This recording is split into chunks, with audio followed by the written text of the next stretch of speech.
Gracias, querido Ginés, amigo personal de hace mucho tiempo. Buenas tardes, ¿cómo estás? Buenas tardes, Mauro. Muchísimo. Trabajando, como todos ustedes. Yo sé, gracias por la gentileza de darnos esta nota, que yo te pedí y te pido que nos des un par de minutos. Sé que estamos molestando tu intimidad porque hay mucha gente que, a partir de lo que vos decís, toma la autoridad de salud del país y así tiene que ser. Primero, ayer tuvimos, si no me equivoco, 12 muertos, subió un poquito el número, infectados más o menos como siempre. Eso es un poquito menos peor, un poquito más peor que menos peor, usando tus palabras, Ginés. ¿Cómo lo ves? No, lo veo un poco como la tendencia natural, o sea, yo creo que va a haber un incremento de casos.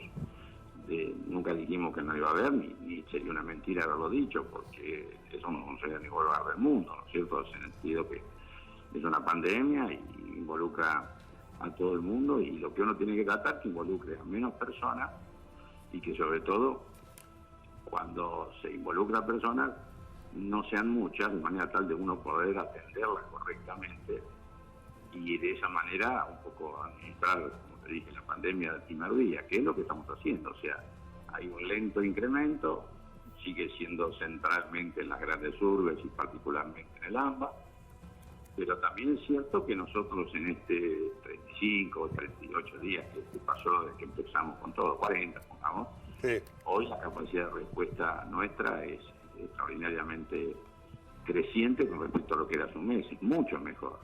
Por decirte, ayer hubo 161 personas que necesitaron la unidad de cuidados intensivos.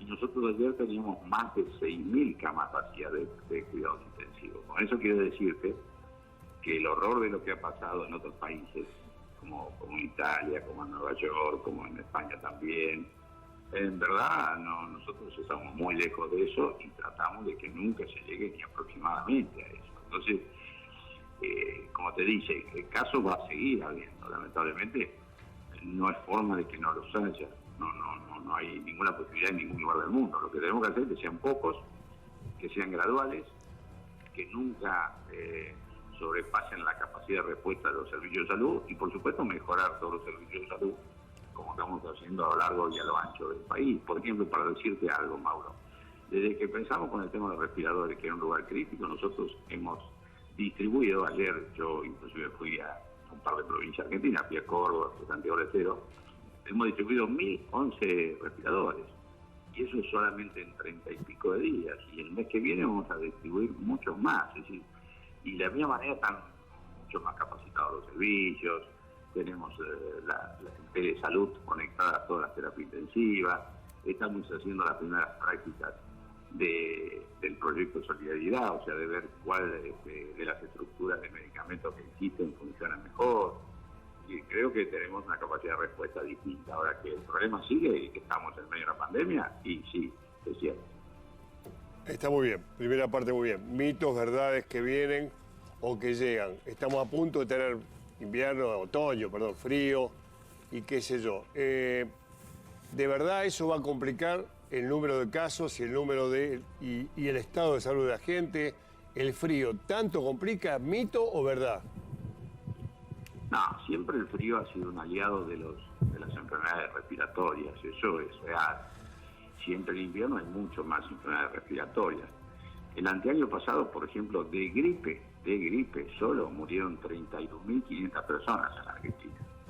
Vos te imaginás que eso es lo que estamos intentando que no pase ni con corona, ni con gripe, ni con nada. O sea, ¿qué te puedo decir de positivo con respecto a años anteriores? En primer lugar, vamos a llegar con una población mucho mejor vacunada con antigripal.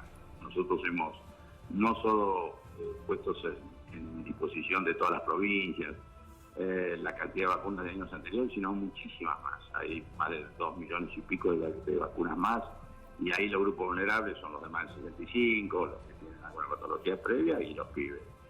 Y eso viene muy bien. Nosotros tenemos que haber vacunado un porcentaje altísimo de la población y vamos a terminar de vacunarlo antes de que llegue el pico de la gripe, que lo vamos a hacer mucho antes que años anteriores. Primer punto positivo. O sea, creo que vamos a tener menos problemas con la gripe. Sí, es una cosa que venimos siguiendo con mucha atención. Sí. están disminuyendo las enfermedades respiratorias, no por coronavirus, todas. ¿Por qué? Y porque todo lo que estamos haciendo de protección, de cuidado, obviamente, todas las cosas que esta persona está haciendo, no solo favorece que no haya contagio con coronavirus, sino también que no haya contagio con las enfermedades de transmisión respiratoria.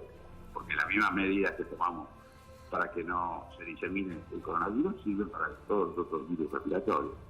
Así que ahí también tenemos ya una tendencia menor de las enfermedades de origen respiratorio con respecto a Perfecto. sería quizás la más positiva, aunque obviamente son números y nadie puede evitar las tragedias que significa una muerte para una familia, para una persona. Nosotros este año estamos con más baja mortalidad infantil que años anteriores. Infantil y general, quise decir general. O sea, la mortalidad general es menor que en años anteriores. O sea, que todos estos cuidados, todo esto que está pasando, está generando realmente un menor impacto en la mortalidad.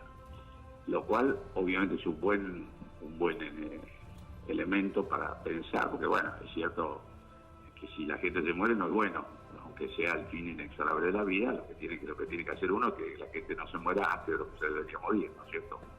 Y en ese aspecto, hoy tenemos, con respecto a años anteriores, menos mortalidad general. Bueno, eso es bueno. Vamos a lo que viene, que se discute, el país está pendiente. ¿Notás más ganas de la gente de salir? Obviamente que sí, ganas, digo.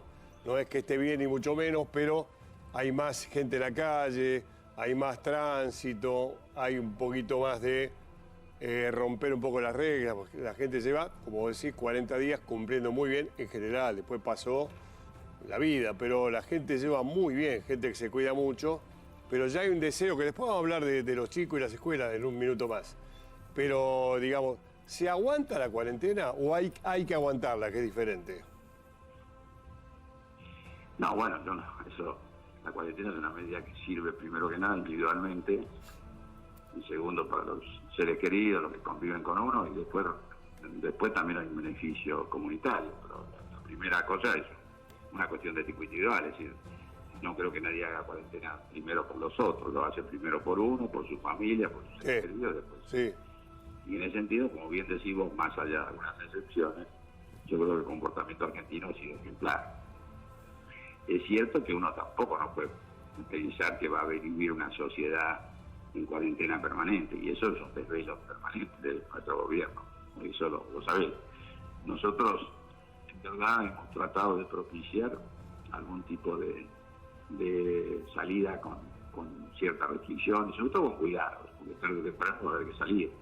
Pero lo que hay que hacer es el mismo cuidado que uno tiene en la cuarentena al quedarse en su casa, llevarlo afuera con esa misma responsabilidad, es decir, mantener la distancia, usar barbijo, toser sobre el codo, no ir a lugares obviamente donde hay mucha gente o donde hay gente que esté próxima.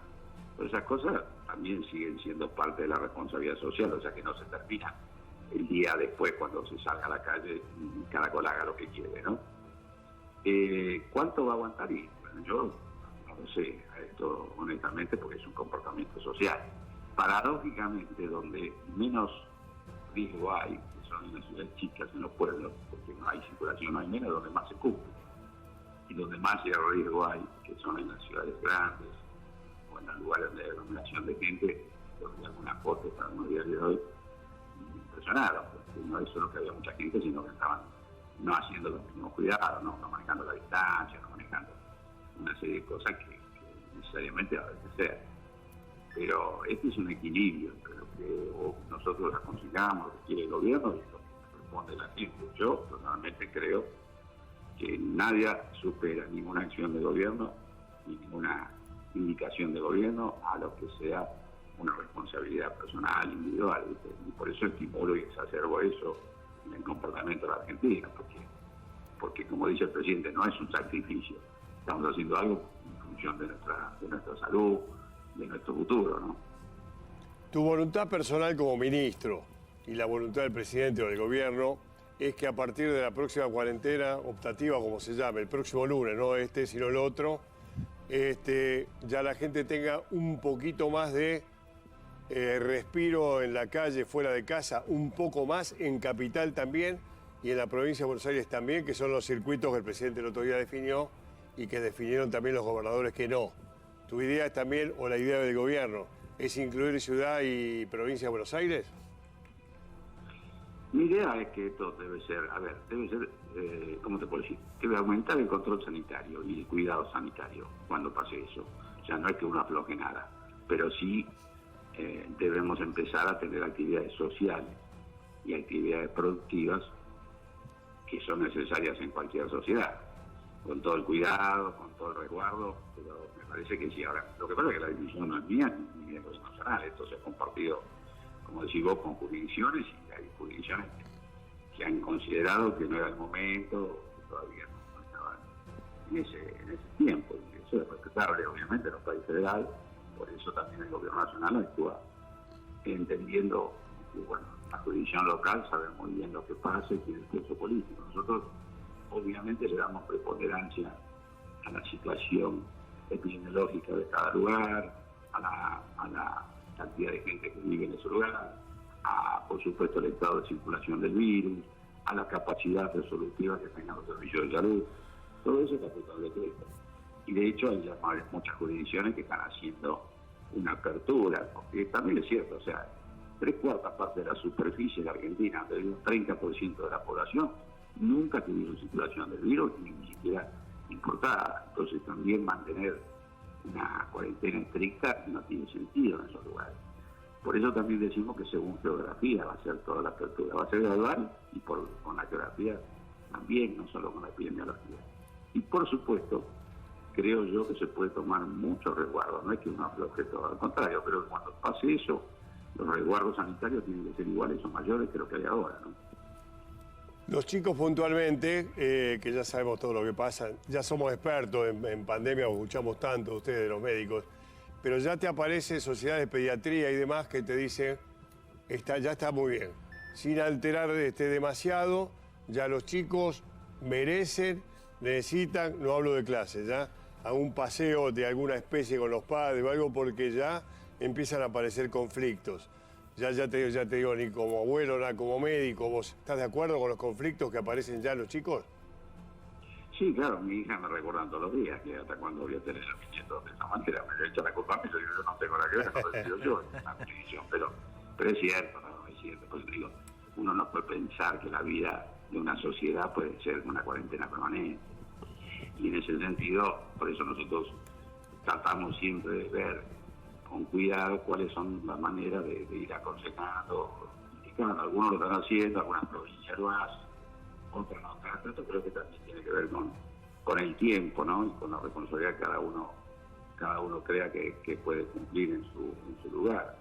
Pero cierto es también que es una necesidad, ¿no? Yo creo que lo que no puede pasar es que, digamos, haya un comportamiento social que sobrepase la indicación general, y para eso creo que hay que estar muy atentos, ¿no? En ese sentido, creo que tenemos que tener mirada como la estamos teniendo. Nosotros tenemos mirada epidemiológica, sabemos cuántos casos, cuántos camas, cuántos respiradores, cómo está preparada la gente, bueno, todas esas cosas las seguimos. Pero lo que yo no puedo seguir, por ejemplo, es el comportamiento social. No, pero... Y que hay otras jurisdicciones del gobierno que sí lo están viendo, van viendo el movimiento, y en qué lugar se produce más y en qué lugar se produce menos. A mí me parece que lo que hay que mirar ahora, mucho siempre, y sin olvidarse, es el transporte, Mauro. El transporte ha sido el gran vehículo de la pandemia y donde explotó, por ejemplo, en Nueva York. Entonces, en la medida en que nosotros tengamos, como tenemos ahora, un establecimiento de una cantidad de medidas duras, y en algunos casos prohibidas, ¿no? No hay internacional, no hay interjurisdiccional, bien, hay muchas, y el urbano tiene muchas limitaciones. Creo que ahí estamos tomando una medida de orden general que es muy significativa. Lo mismo que en realidad tenemos sin circulación a más de la mitad de la sociedad, empleo público, deporte, todo tipo de manifestaciones que agrupen gente, escuelas, en fin, son muchas personas que no están circulando, pues estamos conteniendo mucho la circulación. Pero, y todo eso tiene gradualismo, cada una de las fases, y las fases van a ser distintas en cada lugar del país, en el momento en que esté viviendo. No, está claro. Me decís que el problema principal para ver, no para someter, es el transporte, que está hablando de transporte público, colectivos, trenes, subtes, todo eso está contemplándose como un tema aparte, por empezar, digamos, con mucho cuidado, ¿eso es? Y sí, es como están funcionando ahora. Y también te digo una cosa, lo que sea la apertura industrial, tan importante como el tipo de actividad, cuánta gente desconcentra, y también cómo llegan y cómo se van del trabajo. O sea, en ese sentido, yo te diría que es más importante el transporte que lo que pasa en intrafábrica. Se ha demostrado en el tiempo que llevamos que hay unas industrias que han seguido funcionando a pleno, porque son esenciales. Por ejemplo, la alimentaria, por ejemplo, la farmacéutica, ha funcionado perfectamente. Por eso hay que mejorar, dentro de la fábrica se puede hacer mucho control antes de entrar, durante, después. De manera tal que hay que mirar mucho cómo se llega y cómo se sale y organizarlo para que en realidad también la apertura económica e industrial, por lo menos desde el punto de vista fabril, tiene que pasar mucho por ahí. En eso estamos trabajando. Bien, transporte lo tenemos aparte. Bueno, famoso tema de clases. Ya sé que hay un ministro que lo hace muy bien y qué sé yo qué. Tu idea como pandemia, como salud, digamos, es que los chicos se junten ya después del invierno.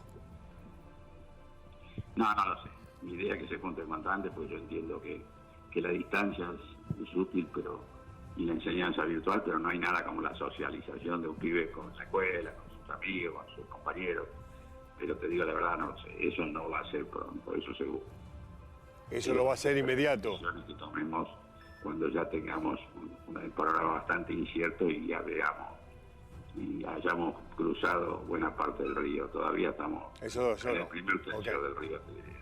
¿Pero por qué las clases son peligrosas? ¿Porque se juntan muchos chicos? Porque los chicos, en definitiva, son los que mejor se comportan, pero digamos, no los queremos a todos juntos, ¿eso es? Claro, como los espectáculos deportivos, porque hay mucha gente, o los musicales, o los cines, donde se junta gente, es un mecanismo de expansión del virus de una manera brutal. Entonces el pibe, si bien no tiene un impacto directo sobre ese grupo etario, los chicos son transmisores brutales. Y el chico vuelve a la casa y ahí están los padres y por ahí están los abuelos, y imagínate que eso genera una velocidad de expansión que perdemos todo control. Y acá lo que no se puede perder es el control sobre cómo se desarrolla la pandemia, que es lo que le pasó a muchos países. Pandemia tenemos y vamos a seguir teniendo un tiempo. Lo que no podemos perder es el control de cómo ocurre. ¿Cuánto tiempo calculás que podemos tener la pandemia en la Argentina? Y no lo sé, porque todos los pronosticadores se han equivocado. Parecía que era cortita, parecía que no iba a aparecer en el verano, parecía que si hacía calor no iba a funcionar. Mirá lo que está pasando en Ecuador y en el norte de Brasil. Calor de soda ahí. Sin embargo, tiene un día terrible. Entonces, hay cosas que no tienen evidencia. Yo, sinceramente, quiero que sea lo más corto posible, pero sinceramente no puedo dar un pronóstico. Pero digamos, tenemos el resto del año todavía complicado, hasta no sé cuándo, ¿no? Como buen periodista, vos querés sacarme algo que yo no... No, te lo digo yo como amigo, estoy hablando como abuelo los dos, te digo porque quiero planificar, vos querés planificar, pero digamos, el resto del año, por lo menos hasta septiembre, porque tampoco podés mandar a los chicos en agosto a clase, estamos hablando como dos abuelos viejos de amigos hace 40 años, meter a los chicos en el colegio en agosto que hace frío, no, eso es complicado, ¿no? Sí, pero esa decisión, te confieso que no está hoy en la mesa. No, te tomo lo de la salud, no la decisión. Sabemos que es un imperativo de todo punto de vista, sabemos, pero también tenemos que proteger a todos. Y sobre todo, por esto que te dije, que los pibes no sean un factor de expansión. Así que seguro que nunca va a haber nada antes del invierno, seguro. Lo que no te puedo decir es cuándo. Seguro que no va a haber antes del invierno nada, seguro. Hasta pues, hay que pensar el 28 de septiembre, ¿no? Está claro. ¿Qué es lo que ya estaba cerrando?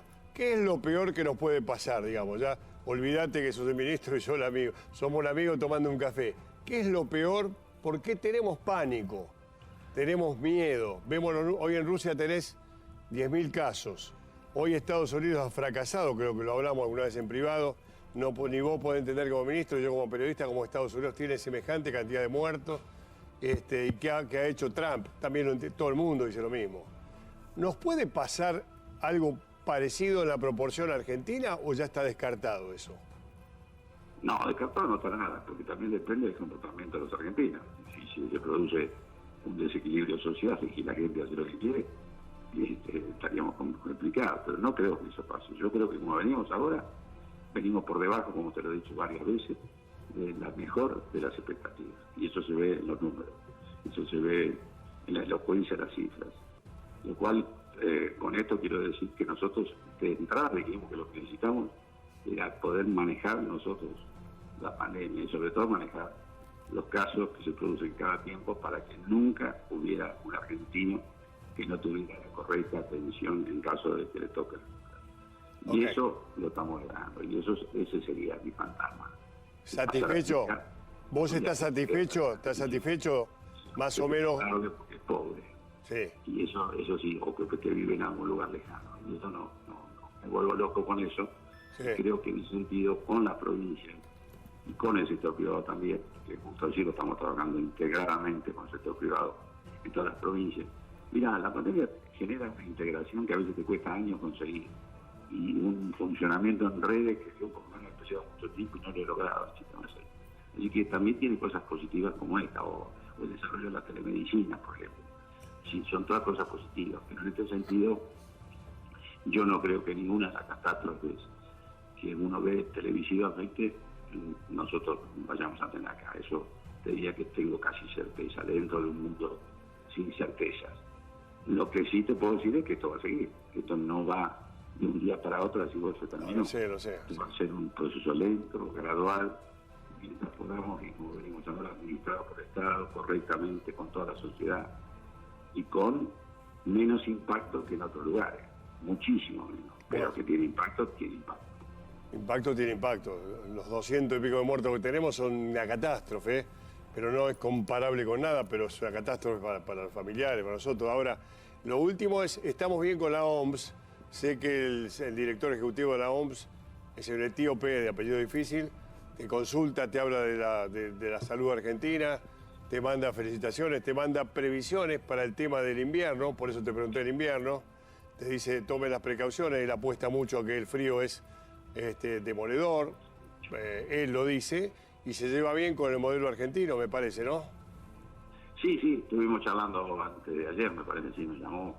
Sí, bien, y uno es solidario con los países, yo también, sin creer que esto es una victoria ni que es competencia con los países hermanos, pero bueno, yo transmito todo lo que hacemos nosotros bien, lo que nos parece que está mal, y lo mismo me pasa con Chile, me pasaba con el ministro anterior de Brasil, con el actual no lo conozco, me pasa con el ministro de Paraguay, o sea, no, entre la región hay buen diálogo, y por supuesto acá todos miramos la experiencia mundial, y vos habrás visto que todos los días aparece algo de alguna cosa extraordinaria, súper salvadora, y después dura 2 días o 3 días. Entonces, contacto con todo el mundo, aprender nuestra propia actividad y de lo que hacen otros.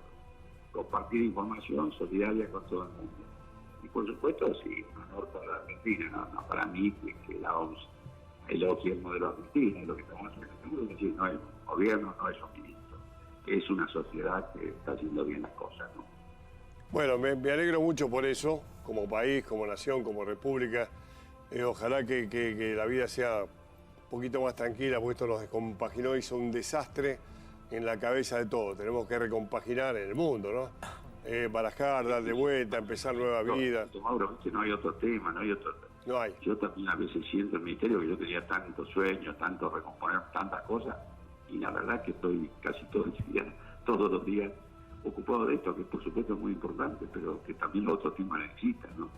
Y eso es también mi preocupación, cómo atender otros temas que son importantísimos de salud y que bueno, son jerarquizados por toda la población, pero que en este momento uno de los problemas es que la gente no va a los servicios de salud, tiene miedo. Entonces hay una estructura enorme que la debemos mantener absolutamente apta para atender, si fuera necesario, a lo que viniera, pero que hoy está subutilizada de una manera tremenda, pero tremenda, créemelo. Bueno, menos mal. Desde el lunes que viene, una palabra tuya. La cuarentena va a ser distinta, me parece, ¿no? No te pido detalles. No lo decido yo, lo dice el presidente. No, bueno, ya sé. Distinta, dije distinta, no dije... Nosotros vamos mirando el día a día, chicos. Bueno, vamos a ver. Gracias, ministro. Gracias. Igualmente.